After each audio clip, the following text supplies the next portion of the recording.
Hello दोस्तों, बहुत ही interesting topic आज डिस्कस करने वाले हैं। क्या आपको कोई बड़ा फैसला लेते वक्त डर महसूस होता है, या खूब पैसे के रास्ते में कोई रुकावट बन रहा है, किसी तरह का डर आपके मन में, या कभी आप इंटरव्यू देने जाते हो जॉब के लिए तो डर लगता है। भावुक है, थोड़ा बहुत डर तो सबको लगता है, लेकिन क्या डर के कारण आपकी इंटरव्यू का प्रोसेस या आप एग्ज़ाम देने को जा रहे हो तो डर के कारण आप पूरी तरह से परफॉर्मेंस अच्छी नहीं दे पाते, या पब्लिक प्लेस में कभी बोलने का अगर आपको मौका मिले तो आप डर से ब्लैंक हो जाते हो, फ्रीज हो जाते हो, या पानी से आपको डर लगता है, ऊंचाई हाइट से डर लगता है, बड़े सपने लेने में डर लगता है, और स्टॉक मार्केट में कोई ट्रेड लेना हो तो उस वक्त आपके हाथ कांपते हैं, डर महसूस होता है। तो ये सारी बातें जो है ना, ये एक डर है जो हम लोगों ने जाने या अनजाने में अपने अंदर पिरो के रख लिया है। आज मैं बात करूंगा आपके साथ इस डर के बारे में, जो ये डर आगे चल के डिप्रेशन या एंजाइटी का रूप धारण कर लेता है। तो कई लोग क्या करते हैं, जब ये डर उनके अंदर बैठ जाता है तो उस डर को छिपाने के लिए खास करके मर्द वो शराब का सहारा ले लेते हैं या ड्रग्स का सहारा ले लेते हैं, और कुछ लोग मेरे जैसे जुए का भी सहारा ले लेते हैं क्योंकि क्विक मनी बन जाएगी, जल्दी पैसा बन जाएगा। तो उस जो इनसिक्योरिटी है हमारे अंदर, डर है, उसको हम दबाने में लगे रहते हैं। पूरी ज़िंदगी हम उस डर को दबाने में लगे रहते हैं। तो जैसे मैं जुआ खेलने लगा क्योंकि मुझे फाइनेंशियल सिक्योरिटी का डर था, तो मैंने जुए में क्विक पैसा बना के अमीर बनने के सपने लेकर तो उस डर को दूर करने की कोशिश की। लेकिन वक्त के साथ, अभी आगे चल के मैं बात करूंगा कि जुए में भी या स्टॉक मार्केट में भी क्यों नहीं पैसा बन पाया, उसका कारण भी ये डर ही था। तो जब हम कहते हैं ना कि मुझे इस बात से डर लगता है, मुझे ऊंचाई से डर लगता है, तो हम क्या कर रहे होते हैं? हम उस डर को ताकत दे रहे होते हैं। जब हम कहते हैं कि मुझे बड़ा डिसीजन लेने में, बिजनेस का रिस्क लेने में डर लगता है, तो हमारे अंदर जो हमने डर को जगह दे रखी है, उस डर को हम स्ट्रोंग कर देते हैं। इमेजिन करो एक तस्वीर कि आपके अंदर एक डर बैठी हुई है तो सब कुछ यहाँ पे है। तो उस डर को हम जब भी रिपीट करते हैं अपने आप में कि मुझे इस बात से डर लगता है, मुझे इस बात से डर लगता है, मैं ये नहीं कर पाऊँगा, मुझे पानी से डर लगता है, तैरना नहीं आता, मैं ये जॉब इंटरव्यू नहीं क्लियर कर पाऊँगा, डर लगता है। तो हम उस डर को स्ट्रोंग बना रहे हैं, उस डर को सींच रहे हैं, उस डर को ताकत दे रहे हैं। वो आगे चल के फिर मैं अभी आपको बताता हूँ कि कैसे वो डर जो है ना, वो एंजाइटी में बदल जाता है। स्ट्रेस डर का ही नाम है। स्ट्रेस, डर, एंजाइटी, डिप्रेशन सभी एक ही थाली के चट्टे बट्टे हैं। तो जब डर हमें अंदर हमारे घुस जाता है और हम उसको ताकत देते हैं, तो फिर हमारे में लैक ऑफ कॉन्फिडेंस पैदा हो जाता है, हीन भावना आने लगती है, वो डर और ताकतवर होता जाता है। और हम जब हमें पता भी नहीं चलता, जब हमारा ये डर जो है ना वो एक्चुअल एक मेडिकल इशू बन जाता है एंग्जाइटी के रूप में। डॉक्टर के पास जाओ तो वो इसको एंग्जाइटी का नाम देते हैं, डिप्रेशन का नाम देते हैं। तो डिप्रेशन जब हो जाता है हमें, तो हम फिर पब्लिक से या लोगों से या रिश्तेदारों से, भाई बहनों से, दोस्तों से एंडोर्समेंट्स की एक्सपेक्टेशन करते हैं उस डर को डराने के लिए, कि कोई हमारा भाई बंधु ये कह दे कि आप तो बहुत अच्छे हो, आप तो कामयाब हो। रिलेटिव से हम एंडोर्समेंट्स लेने की कोशिश करते हैं, हम उस डर को दबाने की कोशिश करते हैं। हमें चाहिए क्या? उसको निकालना है हमने, लेकिन हम उसको दबाते रहते हैं तरह तरह की हरकतों से। जैसे मैंने अपने बारे में बताया कि जब फाइनेंशियल इनसिक्योरिटी थी मेरे में, तो मैं जुआ खेलने की तरफ चल पड़ा। तो उस डर को दबाने के लिए कि मैं कुछ पैसा कमा लूँगा जल्दी से, और मेरे में जो फाइनेंशियल इनसिक्योरिटी है, फाइनेंशियल कमी, पैसे की कमी का जो डर है, वो निकल जाएगा। वो निकला नहीं। जुए में भी ना कमा पाना या स्टॉक मार्केट में ना कमा पाना भी डर ही उसका कारण था। और मैं आज सोचता हूँ तो मुझे लगता है जैसे अर्जुन, महाभारत में अर्जुन को जब डर लगा था, उसने कहा था कि मैं नहीं हथियार उठा पाऊंगा, मेरे से उठ नहीं रहे, तो वो भी एक तरह से एंग्जाइटी ही थी, उसको डर था, डिप्रेशन ही था। तो श्री कृष्ण ने उसको मोटिवेट करके उसके अंदर का डर बातों से समझा बुझा के उसका डर निकाला, उसकी एंग्जाइटी जो है उसको निकाला। तो अगर आप लोग थोड़ा सा इस चीज़ को रिलेट कर पाओगे, जिन लोगों को एंग्जाइटी होती है या उन एंग्जाइटी से गुजर रहे हैं, तो उनको मैं एक अपनी कहानी सुनाना चाहता हूँ। ये बिल्कुल तथ्यों पर आधारित है। उसके बाद, इस कहानी के बाद मैं आपको सॉल्यूशंस बताऊंगा कि इस डर को, इस एंग्जाइटी को, इस डिप्रेशन को कैसे उखाड़ कर फेंकना है। दबाने से कुछ नहीं होगा। चलो मैं अपनी कहानी शुरू करता हूँ। जब मैं छोटा था तो हमारे घरों में एक छोटा स्टोर हुआ करता था, आजकल भी होता होगा। छोटा कमरा, अंधेरा कमरा जिसमें ट्रंक वगैरह हम रखते हैं, तो घर के कोने में ऐसा स्टोर बना दिया जाता था, हमारे घर में भी था। तो जब भी कोई गलती करनी, कुछ भी होना, तो पिताजी हमारे हमें पीटते थे, फिजिकली पीटते थे। पीटने के बाद हमें वो उस अंधेरी कोठरी में बंद कर देते थे और बाहर से कुंडी लगा देते थे। तो मैं चीखता था, चिल्लाता था जोर जोर से। उस समय से मेरे मन में डर पैदा शुरू हुआ।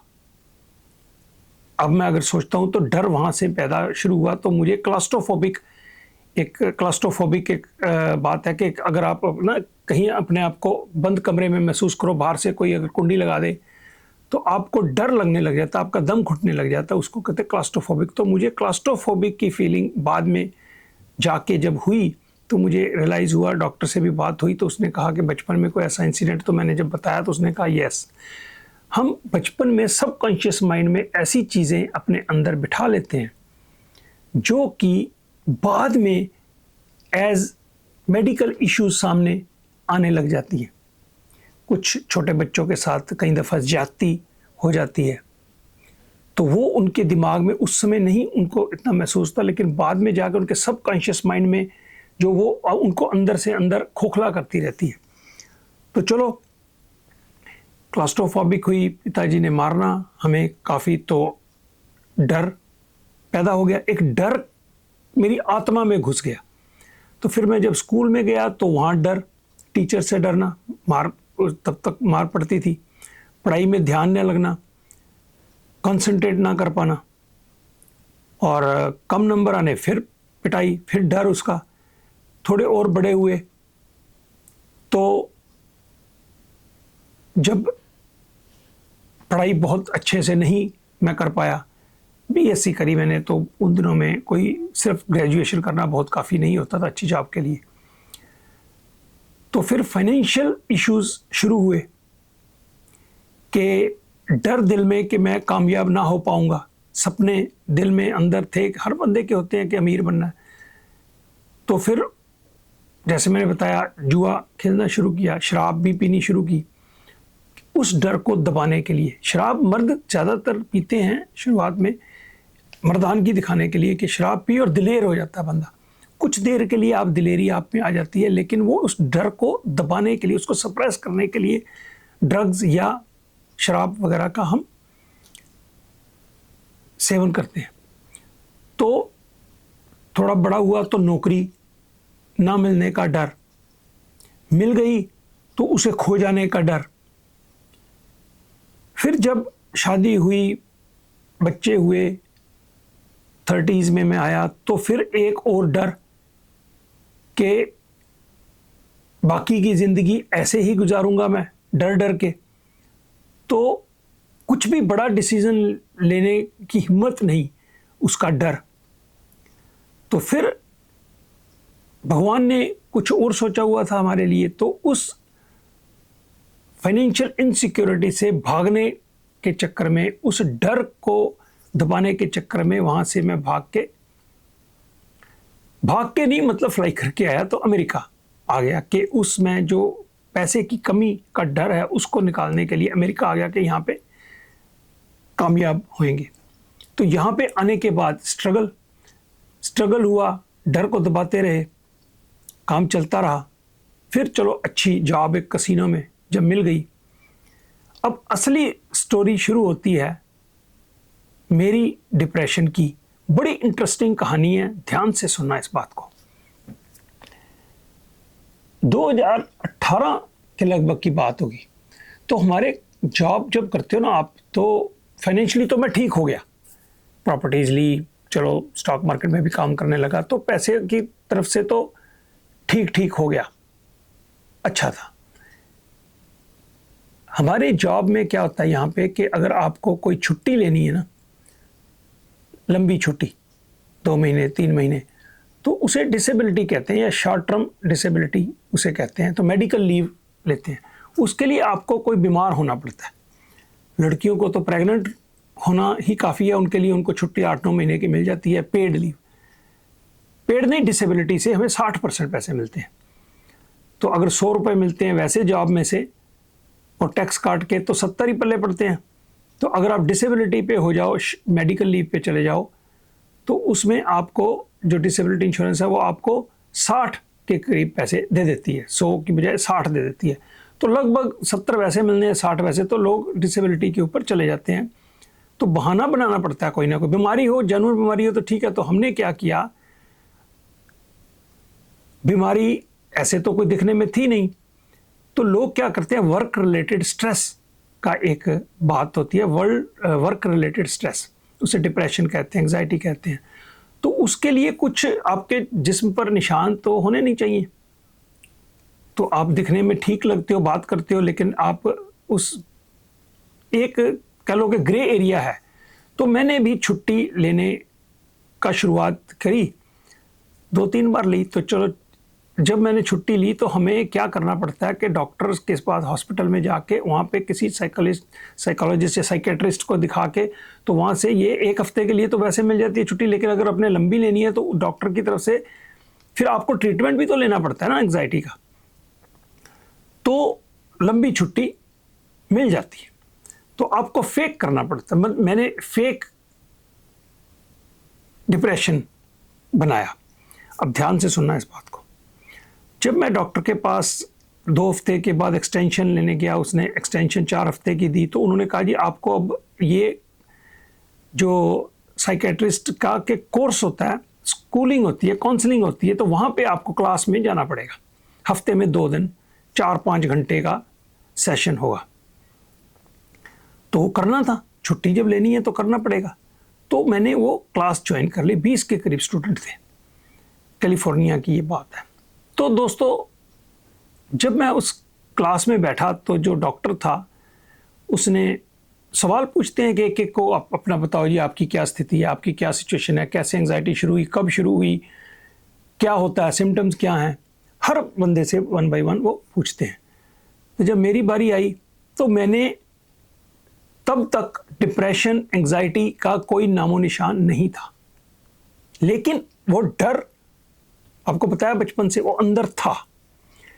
तो मैंने वहाँ पे एक्सप्लेन किया, उनको स्टोरी बतानी होती है, स्टोरी बताई कि जी मेरे को ऐसे नेगेटिव थॉट्स आते हैं, नींद नहीं आती, सुसाइडल थॉट्स आ जाते हैं, और मैं जो क्या कहते हैं उसको, पैनिक अटैक्स मुझे आते हैं।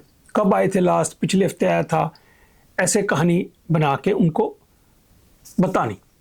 तो दूसरे लोगों ने भी, तीसरे ने, चौथे ने, उन्होंने बताना मुझे ये होता है, ऐसे होता है, मुझे ऐसे भूख नहीं लगती, ऐसे मेरा दिल नहीं लगता, पैसे की शॉर्टेज की वजह से मुझे ऐसे लगता है, इनसिक्योरिटी, ये वो, अपनी कहानी।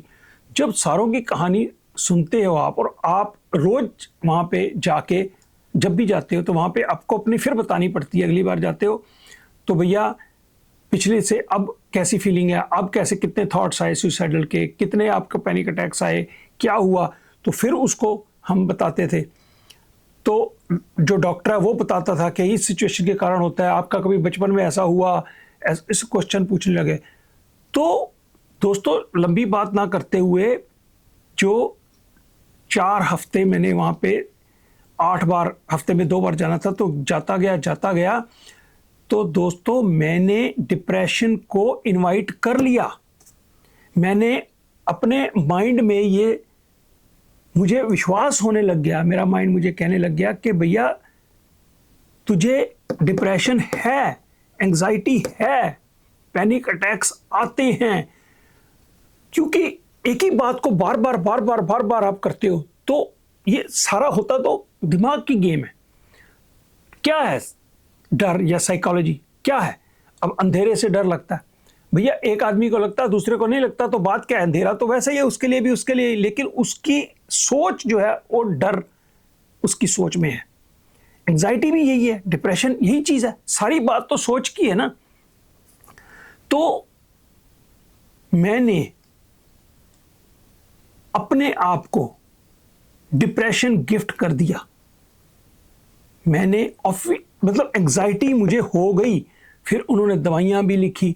फिर भाई साहब, सुनने वाली बात है, एक बार कुछ दिन के बाद मेरे को घर में एक पैनिक अटैक आ गए, सही में आ गए। मेरी वाइफ लेके मुझे इमरजेंसी में भी गई हॉस्पिटल में कि मुझे क्या हो रहा है, मुझे क्या हो रहा है, मुझे कुछ हो रहा है, एकदम से पसीना। और मेरे को, क्योंकि वहाँ मैंने लोगों की बातें सुन रखी थी कि ऐसे होते हैं पैनिक अटैक्स। मुझे तो पहले पता भी नहीं था कि पैनिक अटैक्स क्या होते हैं।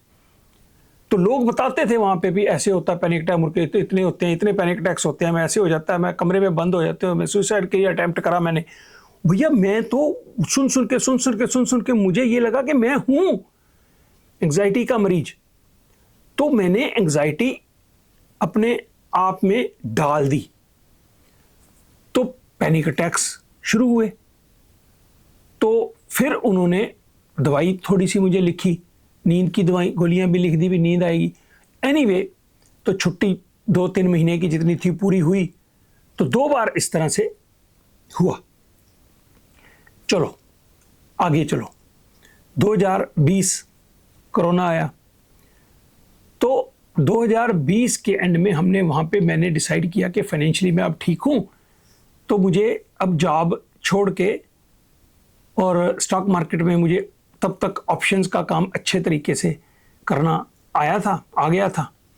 तो मैं वहाँ पे कैलिफोर्निया नौकरी छोड़ के, और इधर न्यूयॉर्क में एक घर हमने एक ऐसे शहर में ले लिया जहाँ पे एक भी आदमी हमें नहीं जानता था, ना कोई देसी आदमी यहाँ पे रहता, ना कोई जानता, जहाँ पे अब यहाँ पे मैं न्यूयॉर्क में रहता हूँ, अपस्टेट न्यूयॉर्क में, नियाग्रा फॉल से लगभग 40 माइल्स दूर है। तो जब मैं यहाँ पे आया, तो सारी ज़िंदगी तो मैंने कसिनों में लाखों लोगों से बातचीत करनी, और मतलब सेल्स जॉब थी पहले उससे मेरी, तो लोगों से इंटरेक्ट करना। यहाँ पे हम एकदम से एक छोटे गांव में घर है, मैं, वाइफ और हमारे कुत्ते थे 3।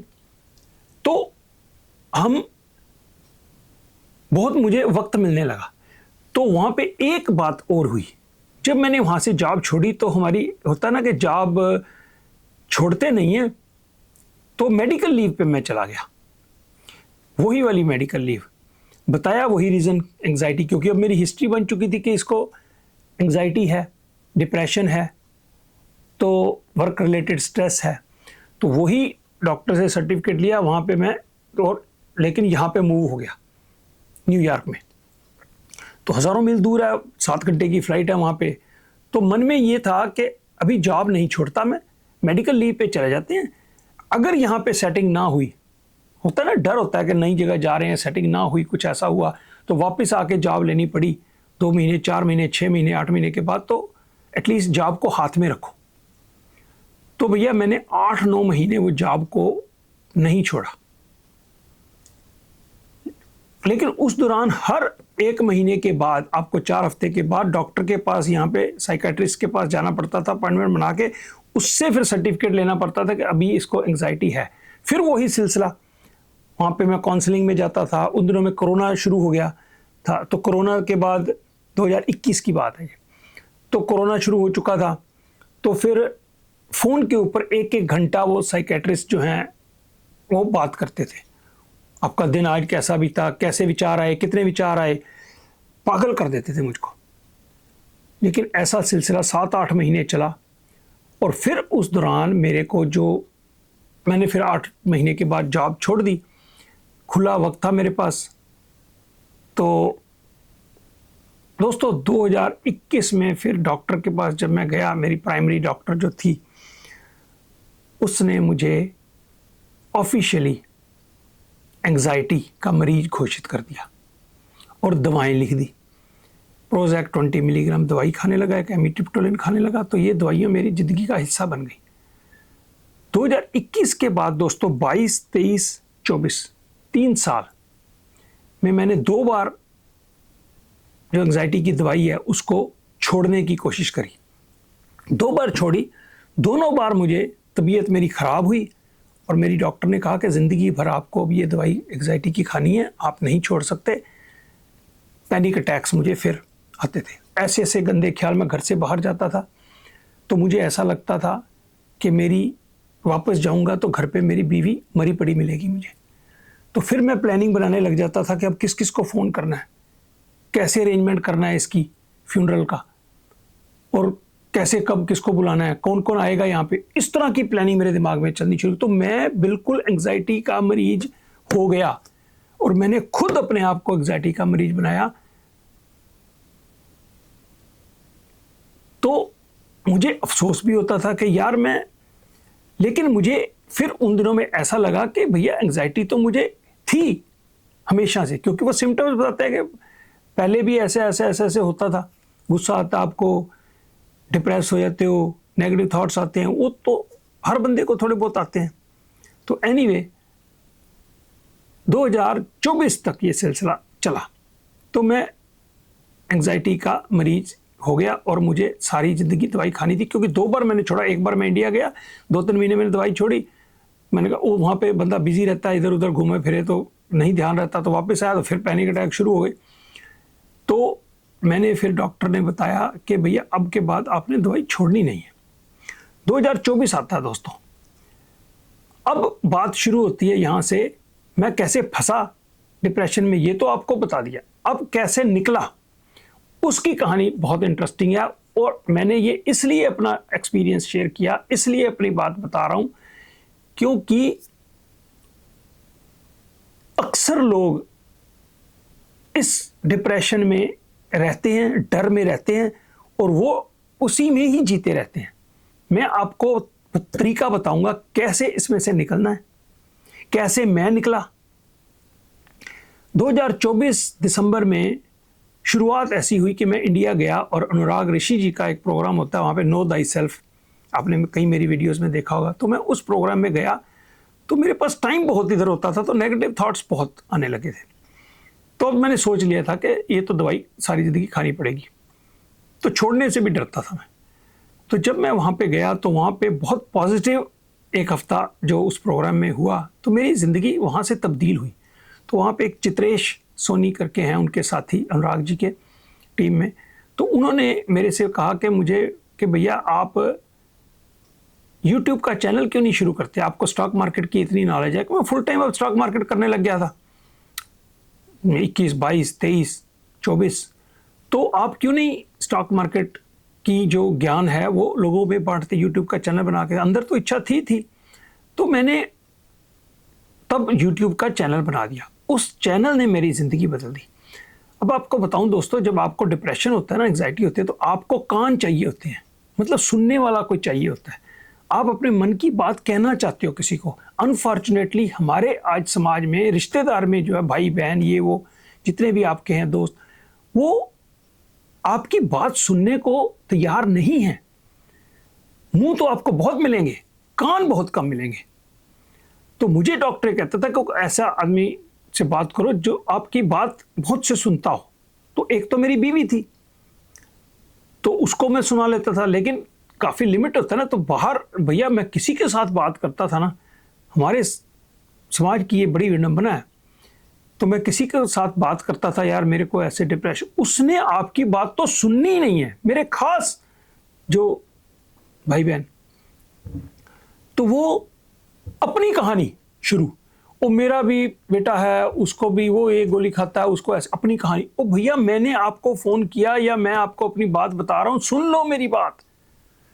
आपके मुंह से निकलेगा, आपने देखा होगा, आप अपनी बीमारी की बात करो कि कभी यार मेरे को ना यहाँ चोट लगी, ओ अच्छा पिछले हफ्ते मुझे भी चोट लगी थी, वहाँ ऐसा हो गया। हमारी भैया सुनने को तो कोई बंदा तैयार ही नहीं। उन दिनों में मैं इतना परेशान हुआ कि भैया कोई आदमी सुनने वाला हो। तो एक मेरी बहन दिल्ली में रहती है छोटी, तो उसने समझा इस बात को, तो उसने कहा था कि भैया दिन रात जब भी आपका मन करे मुझे फ़ोन करो।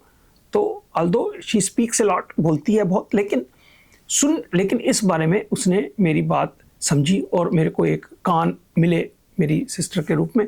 तो मैं जब भी दिल करता था फ़ोन करके उससे बात करता था। तो 2024 में जब मैं फिर दिसंबर में इस प्रोग्राम में गया, यूट्यूब का चैनल बना। दोस्तों आपको एक बात आज कड़वी सच्चाई है कि आपकी बीमारी में, परेशानी में आप कहाँ से मदद ढूंढते हो? अपने भाइयों से, रिश्तेदारों से, दोस्तों से, अपने प्रियजनों से। गलत, वहाँ से आपको मदद नहीं मिलती। आपको जो एंडोर्समेंट्स मिलती है ना, कॉन्फिडेंस मिलता है, वो स्ट्रेंजर्स से मिलता है। वो मैं अभी बताता हूँ आपको। तो मैंने जब YouTube का चैनल शुरू किया तो मैंने YouTube पे वीडियो बनानी शुरू की। पहली मेरी कुछ वीडियोस अगर आपने देखी हो तो मोटिवेशनल, मैं लोगों को मोटिवेट करता, स्टॉक मार्केट के बारे में बताता था, क्योंकि मेरे को एक्सपीरियंस तो था इतने सालों का स्टॉक मार्केट का, नॉलेज भी थी, ज्ञान भी था और इच्छा भी थी शेयर करने की। तो मेरे नीचे वहाँ पे जो कॉमेंट्स आते थे ना दोस्तों, वो मेरा कॉन्फिडेंस बढ़ाने में जो रोल अदा करते थे ना। किसी मेरे क्लोज फैमिली में किसी ने वो शब्द कभी नहीं कहे जो मुझे शब्द लाइनें, मैं कहीं उनके, एक बंदा ये तक कहता था, एक बंदा क्या कई लोगों के कमेंट्स थे कि भैया आपसे मिलने के लिए मैं अपनी सारी ज़िंदगी की कमाई खर्च के, बच्चा था 25 साल का, इतना पैसा मुझे कमाना चाहता हूँ कि मैं आप फ्लाइट लेके आपके पास मिलने, आपके लिए आपके पास आ जाऊँ। तो इतने पॉजिटिव कमेंट्स, तो मुझे रीएश्योरेंस जो है ना अपने आप के ऊपर कि भाई आई एम समथिंग। क्योंकि आपको जब हीन भावना आ जाती है ना, जब पैसे का मसला नहीं है कि पैसा कितना है आपके पास कितना नहीं है, तो आपको वहां से ताकत मिलती है। स्ट्रेंजर से, अननोन पीपल से, जिनका, क्योंकि उनका आपके साथ कंपटीशन कोई नहीं है, आपके भाई बहनों का, दोस्तों का आपके साथ कंपटीशन होता है। वो अंदर से तो, सारे नहीं, ज़्यादातर अंदर से तो खुश होते हैं कि यार अच्छा चलो ये तो टिकाने लगा, एक कंपटीटर तो हमारी मतलब कंपटीशन से हटा। तो मैंने ये महसूस किया जब मैं उन दिनों में गुजरा, तो भैया कोई आपका अपना क्लोज जो है, बहुत रेयर अपने थे जिनके ऊपर मैं डिपेंड कर पाता, अपनी कहानी सुना पाता, अपनी बात बता पाता, अपनी फीलिंग्स बता पाता कि भैया मुझे ये हो रहा है, मुझे ये ऐसा फील होता है, ऐसा फील करते हो कि सुन लो बस, और तो कुछ नहीं है। लेकिन नहीं। तो YouTube जो चैनल जब बना तो मुझे एक ऑडियंस मिली, इसीलिए मैं उनको परिवार कहता हूँ, अपने ऑडियंसेस को। तो वहाँ से मुझे ताकत मिली। एनीवे, अब मैं आता हूँ दोस्तों 24 दिसंबर 2024 में मैंने वहाँ पे वो दवाई खानी अपनी छोड़ दी, इस कॉन्फिडेंस के साथ कि सब ठीक अब होगा। तो मैं 3 महीने के करीब वहाँ पे रहा। मार्च में मैं वापस आया 2025 में। अब शुरू होती है कहानी दवाई छोड़ने के बाद की, कैसे मैं इस डर से, इस डिप्रेशन से, इस एंजाइटी से बाहर निकला कंप्लीटली। वैसे बता दूं, आज 2026 की अप्रैल आ चुकी है।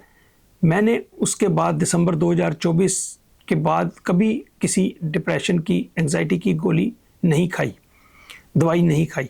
अच्छा, जब मैं यहाँ पे आया तो अब सुनो होता क्या है ये डर। ये जो डर है ना आपका, डर और डिप्रेशन को मैं एक ही चीज़ मानता हूँ। ये जो डर है ये आपके दरवाजे के ऊपर दस्तक देता है। जब मैंने दवाई छोड़ी, यहाँ पे आया, तो भैया ये नहीं कि कोशिश नहीं की उसने, डर ने हिम्मत नहीं छोड़ता। वो डर आपके अंदर जो घुसा होता है, इतने सालों से आपके अंदर घुसा हुआ है, उसने जगह बना रखी है, वो निकलेगा नहीं आसानी से। आप उसको दबाते रहते हो, निकालते नहीं हो। आज मैं आपको बताऊंगा कि निकालना कैसे जाता है और मैंने कैसे निकाला। अब भैया 2020, 21 या 18 जब भी थी, मेरे पहले एंजाइटी सब कुछ था, तो मैं फिजिकली बिल्कुल ठीक था, मुझे कोई बीमारी नहीं थी, यंग था कंपैरेटिवली। एज के साथ साथ आपको बीमारियां भी 60+ हो गया। तो अब 2024 में या 25 में मुझे कोई मेडिकल इश्यूज भी थे। 25 में 3-4 मेडिकल इश्यूज थे। तब जब मेरे दरवाज़ा खड़काता था डर मुझे कि मैं आ रहा हूँ पैनिक अटैक वापस आने के लिए, तो भैया मेरे दिमाग में एक बात आती थी कि अगर अब मैं तेरे से डर गया, डर को मैंने अंदर अपने आने दिया, तो पहले तो मेरे को फिजिकल प्रॉब्लम्स नहीं थी कोई भी, अब मेरे को फिजिकल इश्यूज भी हैं बॉडी में। तो मैं अगर डिप्रेशन में आया, पैनिक अटैक ये वो आया, तो मैं तो लड़ ही नहीं पाऊंगा इन बीमारियों से, क्योंकि मुझे इन बीमारियों से लड़के उनको हराना था, कामयाब होना था। और जितने मेरे डर थे, फिर मैंने उसको एक्सेप्ट करने से इनकार कर दिया। मैंने डर को एक्सेप्ट करने से इनकार कर दिया। जिन जिन चीजों से मुझे डर लगता था,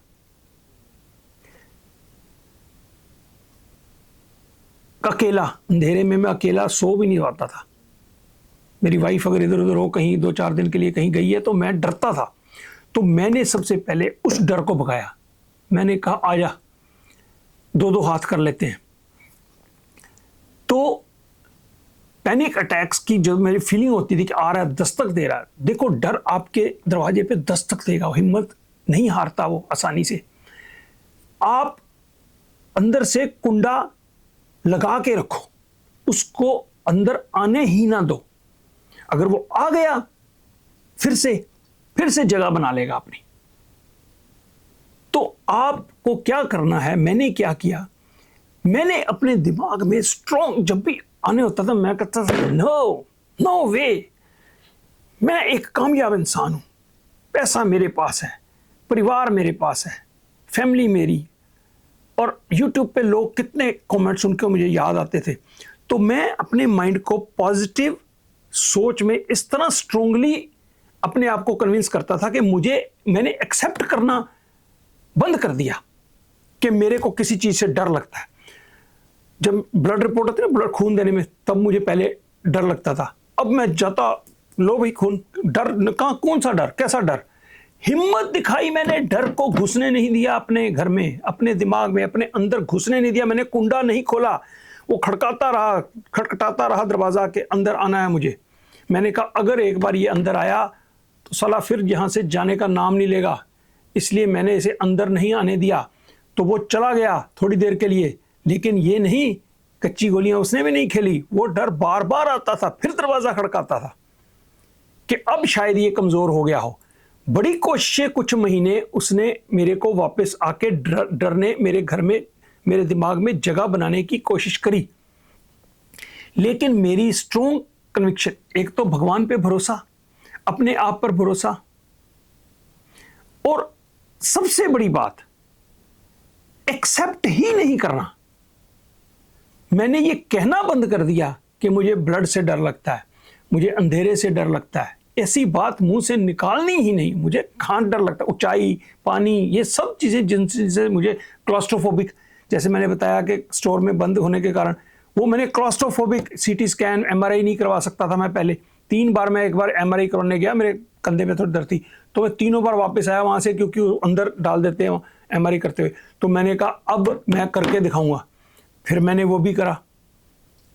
ठीक है, क्यों? कि मैंने डर को भगा दिया, डर को डरा दिया। तो यही एक तरीका है दोस्तों, अपने माइंड को दरवाजे बंद करने हैं डर से, कि डर दरवाजा खड़का रहा है, खड़का रहा है, खड़का रहा है, आपने नहीं अंदर आने देना। 1, 2 बार, 3 बार, 4 बार अगर आपने उसको भगा दिया, डरा के भगा दिया डर को, तो फिर वो आपके अंदर नहीं आएगा। वो केमिकल्स जो आपके दिमाग में बनने हैं डर के लिए, वो नहीं बन पाएंगे। तो डर के लिए कंड्यूसिव एटमॉस्फेयर नहीं होगा आपकी बॉडी में, आपके शरीर में। तो उसको, डर को मैंने भगा दिया, अपनी एंग्जाइटी को भगा दिया, और वो काम किए जो काम मैं पहले कहता था कि मुझे डर लगता है, मैं नहीं कर सकता। हाइट हो गई, मैंने इंडिया में गया, हिमाचल में जाके मैंने वो पैराग्लाइडिंग कर ली, पहाड़ी से पैराग्लाइडिंग कर दी, मतलब, और सारे हैरान यहाँ पे मेरे जो हैं, मतलब हैरान हुए कि यार तुम तो क्यों नहीं? जानबूझ के मैंने किया, उसको, डर को भगाने के लिए। तो डर को जब तक आप दबाते रहोगे, दबाना नहीं है, उसको भगाना है। अच्छा, अब आते हैं वापस स्टॉक मार्केट की तरफ। मेरा पैसा पहले क्यों नहीं बनता था? क्यों? डर था कि भैया बस इतना बन गया, कहीं चला ना जाए। जुआ खेलते हुए भी कैसे ही नहीं जीतता था कि भैया 500,000 डाले जीते, ओ यार कहीं फिर से ना हार जाऊं, तो उठ के चले आए। और जब हारते हो तो फिर आप 2,000, 3,000, 4,000, 5,000 हारते जाते हो। ये तो जुए की कमजोरी है ना, कि आप रुक नहीं सकते हारते वक्त, जीतते हो लिमिटेड। सेम स्टॉक मार्केट में मैंने 50 का शेयर लिया, 55 का हुआ, 58 का हुआ, 59 का हुआ। कैसे कैसे शेयर मैंने सस्ते सस्ते लिए, लेकिन वो बेच देने। क्यों? कि डर था कि कहीं फिर से ये वापस ना आ जाए, कहीं फिर से दिवालिया ना हो जाऊं मैं, फिर से पैसे की कमी ना आ जाए। तो एक अंदर डर जो था लूज करने का, दिलेरी से ट्रेड्स ना करने का, वो अंदर घुसा हुआ था। तब तक मेरे पैसे अच्छे नहीं बन रहे थे। तो एक बार फिर मेरी वाइफ ने एक बात मुझे कही कि आपको नॉलेज भी है, आपको इतने सालों का एक्सपीरियंस भी है, आप स्टडी भी करते हो, CNBC देखना और सब अच्छी तरह से स्टडी करना, तो क्यों आप मोटा पैसा नहीं बना पा रहे हो? 2020 के करीब 21 में एक बात मेरी वाइफ ने जो कही, तो मैंने कहा यार बात तो सही है। फिर मैं जब राग ऋषि जी के प्रोग्राम में गया तो उन्होंने कुदरती एक बात कही, अबंडेंस। उन्होंने कहा कि we should believe in abundance, it's all about belief. देखो दोस्तों, ट्रस्ट मी, मैं आपको बता रहा हूं, आपके सोचने से सब कुछ बदल जाता है। चीजें वही होती हैं, आपका देखने का अगर नजरिया बदले तो चीजें बदल जाती हैं, आपका रिएक्शन उन चीजों के प्रति बदल जाता है। ट्रेड्स तो पहले भी मैं लेता था, 50 का लिया, 55 का बेच दिया। अगर 50 का लिया, 40 रह गया, 30 रह गया, फिर उसको वेट करना है। इमोशनल कंट्रोल स्टॉक मार्केट में मैं हमेशा कहता हूं बहुत जरूरी है बड़ा पैसा कमाने के लिए। तो मेरा माइंड ही बड़ा पैसा कमाने के लिए नहीं था, क्योंकि डर था, गरीबी का डर, इनसिक्योरिटी, फाइनेंशियल इनसिक्योरिटी का डर। तो उस डर को निकाला, जब दिलेरी दिखाई, शराब से नहीं, शराब तो मैंने पीनी छोड़ दी, रेयरली कभी कभार 6 महीने में कभी बार कभी पैग लगा लिया, लेकिन मैं सोशल ड्रिंक करूं, अदरवाइज मैं रूटीन में शराब नहीं पीता, मुझे जरूरत नहीं। अब मुझे जरूरत नहीं महसूस होती, मैं लो फील नहीं करता अब। हालांकि मुझे फिजिकल चैलेंजेस हैं, कुछ बीमारियां हैं, अभी हर्निया का ऑपरेशन हुआ और 1-2 और चीजें हैं जो टेक केयर कर रहा हूँ, लेकिन तब एंजाइटी को मैंने एक्सेप्ट करना मना कर दिया है। आई हैव डिसाइडेड कि no, I am not going to accept you. डर, तेरा दरवाज़ा मुझे नहीं खोलना है, मुझे आपको अंदर अपने नहीं आने देना है। जब आपके अंदर इतने सालों से एक डर ने घर बनाया हुआ है, जगह बनाई हुई है, जब वो निकलेगा, निकाल दिया आपने उसको धक्के मार के, तो बार बार आता है, उसको फिर दरवाज़ा नहीं खोलना, उसको अंदर नहीं आने देना। फिर वो कहेगा यार ये तो खुलता नहीं दरवाज़ा, किसी और का दरवाज़ा खड़काता हूँ, फिर कहीं और चला जाएगा, आपके पास नहीं आएगा। तो जब आपने वो डर वाली जगह जो आपके दिमाग में वो खाली हो गई, डर चला गया, तो उस जगह पे जो खाली जगह हो गई, उस जगह के ऊपर आपको क्या करना है? उस जगह के ऊपर आपको दोस्तों उमंगें, उम्मीदें, पॉजिटिव थॉट्स, जैसे कोई घर में जगह खाली होती है, कोई पुराना फर्नीचर आप निकालते हो तो जगह खाली होती है, तो उस जगह को भरने के लिए कोई रखते हो ना, तो डर को जब निकालो तो उसके बाद उसकी जगह क्या रखोगे? खूबसूरत सपने, उमंगें, उम्मीदें, positive thoughts, love for everybody, giving, gratitude, thankfulness. इन चीज़ों को रिप्लेस, डर को रिप्लेस करके इन चीज़ों को आप शामिल कर लो।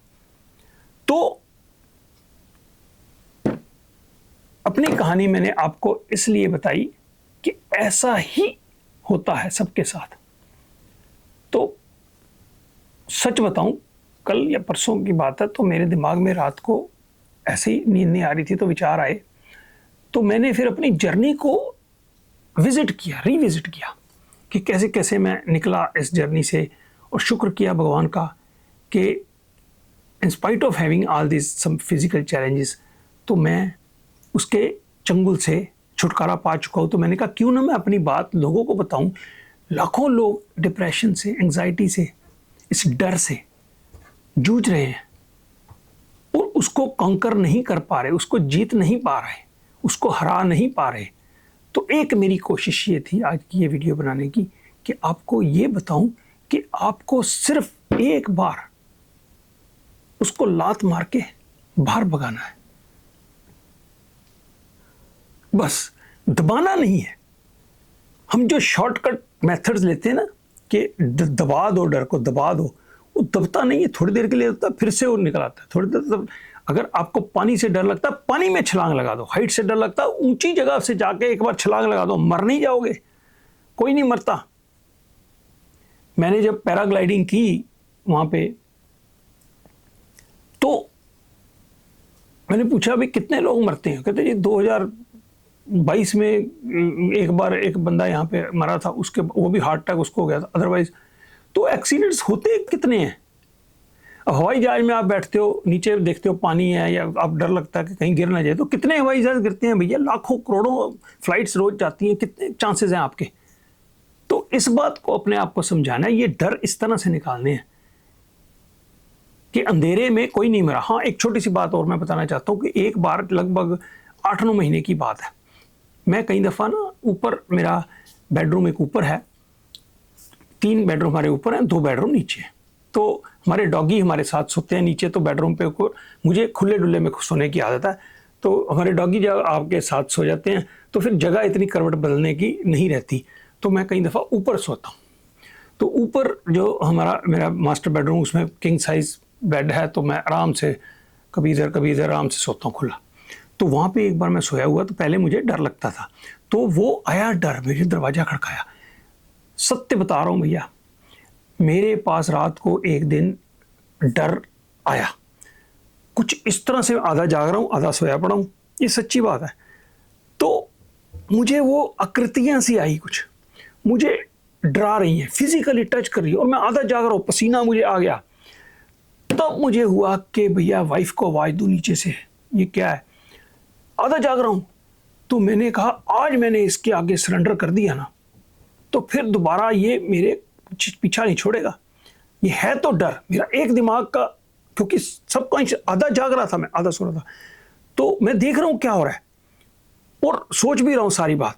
तो मैंने कहा ये है तो सारा डर का ही चक्कर, मुझे इस डर से नहीं डरना है। तो मैंने स्ट्रोंग अपने आप को बना लिया कि मैं नीचे से वाइफ को आवाज़ नहीं दूंगा, मैं इस डर से लड़ूंगा। तो मैंने कहा भैया कर ले जो करते हो तुम, मारना है ना मुझे मार दो, मरना तो है एक दिन, अभी मारो। तो मैंने कहा दरवाजे हमने बंद करे थे अच्छे से घर के पूरे, तो कोई एक्चुअल तो आ नहीं सकता। तो मेरा दिमाग एक तरह से ये कह रहा है कि ये डर ही है, ये आकृतियां जो हैं ये इमेजिनरी हैं, लेकिन वो महसूस फिजिकल हो रही थी, मुझे टच कर रहे थे, 3-4 आकृतियां सी बनी हुई थी खतरनाक। तो मैंने मानने से इनकार कर दिया उनको, उस डर को। मैंने कहा यार तूने जो करना है कर ले, मार दो मुझे, I am ready to die, क्या फर्क पड़ता है, सारी जिंदगी जी ली, अब मरूंगा मैं, मारो मेरे को, कर लो क्या करता, बल्कि मैं डरूंगा नहीं, नीचे से वाइफ को नहीं बुलाऊंगा। तो भाई साहब कुछ देर स्ट्रगल, आधा घंटे के करीब स्ट्रगल चला मेरा। अब ये है तो सारी साइकोलॉजी, लेकिन है सच्ची बात। तो उस टाइम जब मैंने भगा दिया डर को, डरा के भगा दिया, और मैं जगा पूरी तरह से, फुल्ली जाग गया। पहले आधा जगा था, फिर पूरी तरह से जब जागा तो मैंने देखा तो मेरा पसीना मेरे को आया हुआ, और आई वाज सो हैप्पी। अगले दिन सुबह उठते मैंने मेरी वाइफ को बताया कि रात को मुझे डर ने दरवाज़ा खड़काया था मेरा, अच्छे से जोर से दरवाज़ा खड़काया था, मैंने नहीं डरा। और उस दिन, ये लगभग 8-9 महीने की बात है, उस दिन के भाई साहब, उस दिन के बाद अंधेरे का डर, रात का डर ऐसे भागा, अब मुझे वो दोबारा दरवाज़ा खड़काने के लिए ही नहीं आया वो डर। तो इस तरह से एक एक करके जिस जिस चीज़ से मुझे डर लगता था, उस चीज़ का मैंने सामना किया, फेस किया। डर से, डर के छिप जाना कोई सोल्यूशन नहीं है। सोल्यूशन है उस डर को टकरना, उसको टक्कर मारना। आजा भाई, है तो सोच ना, है तो सोच है, असलियत में तो है नहीं ना कोई। मैंने अपने आप को ये समझा लिया कि है तो ये सारे सोच का चक्कर, एंजाइटी, डिप्रेशन, जो कुछ ही है तो सोच का चक्कर। तो मैं अपनी सोच पे तो कंट्रोल कर सकता हूं ना, कि मैंने नहीं सरेंडर करना तेरे सामने। दोस्तों इस तरह से मैंने 2024 से लेके आज लगभग 4-5 और 1 साल 5 में 1.5 साल के करीब हो चुका है, कोई दवाई नहीं। इसलिए मेरे मित्रों, अगर आपको किसी तरह के डर सता रहे हैं, आपको आगे बढ़ने से, स्टॉक मार्केट में पैसा कमाने से रोक रहे हैं, आपको ये महसूस होता है कि यार मैं ट्रेड, मेरे को पता तो है ये ट्रेड में पैसा है, ऐसा मैं ये शेयर को इतना खरीदूं, पैसा तो है इसमें, बाद में महसूस करते हो कि यार ले लेता तो अच्छा रहता, लेकिन आपका डर जो है आपको वो ट्रेड नहीं लेने दे रहा। आपका डर कि कहीं नुकसान ना हो जाए आपको रोक रहा है। मैंने तो उस डर को निकाल फेंका फाइनेंशियल मार्केट्स में, स्टॉक मार्केट में दिलेरी से काम करता हूँ। कई दफ़ा सोचा, अभी पहले होता था कि यार क्या करने इतने पैसे, जितनी ज़रूरत है ठीक है, 5-7 हज़ार का खर्चा महीने का तो उतना चल जाता है हमारा, इतना कमाई हो जाती है। लेकिन नहीं, मैंने कहा क्या हर्ज है, दिलेरी दिखाओ। जब नॉलेज है, समझ है, इमोशंस पे कंट्रोल कर लिया तो बस बल्ले बल्ले आप। तो इसलिए आप लोग जो भी किसी बीमारी से लड़ रहे हैं, किसी डर से लड़ रहे हैं, तो उसका एक ही तरीका है, स्ट्रोंग होके लड़ जाओ उससे, उसको टालना नहीं है।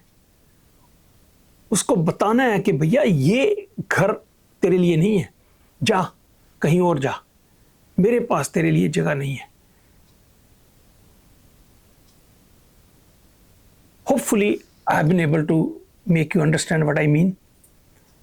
तो अगर आपको कोई किसी तरह से, किसी मेरे सुनने वाले को किसी तरह की डिप्रेशन की दिक्कत है, तो मेरे से फ़ोन पे भी आप बात कर सकते हो, मैं आपसे बात करूँगा, आपको फ़ोन से 1-to-1 गाइड करके I will provide my ears to you, कान।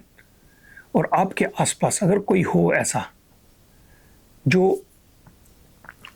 इस प्रॉब्लम से पीड़ित है, डर, डिप्रेशन, एंजाइटी, तो आप एक तो कोशिश करो कि उसको अपने कान दो, उसकी बात सुनो, और उसकी सेल्फ एस्टीम बढ़ाने में जो अच्छे शब्द कह सकते हो कहो, बड़ा इंपॉर्टेंट है।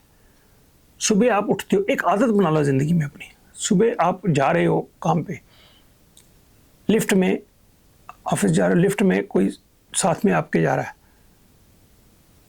देखो उसका ढीला सा मुंह, उसको कह दो यार यू लुकिंग शार्प, ग्रेट, आपकी कितनी प्यारी शर्ट है, कहाँ से ली शर्ट ये वाली, जूते आपके बड़े अच्छे हैं। कुछ अच्छी बात किसी के बारे में कह दो।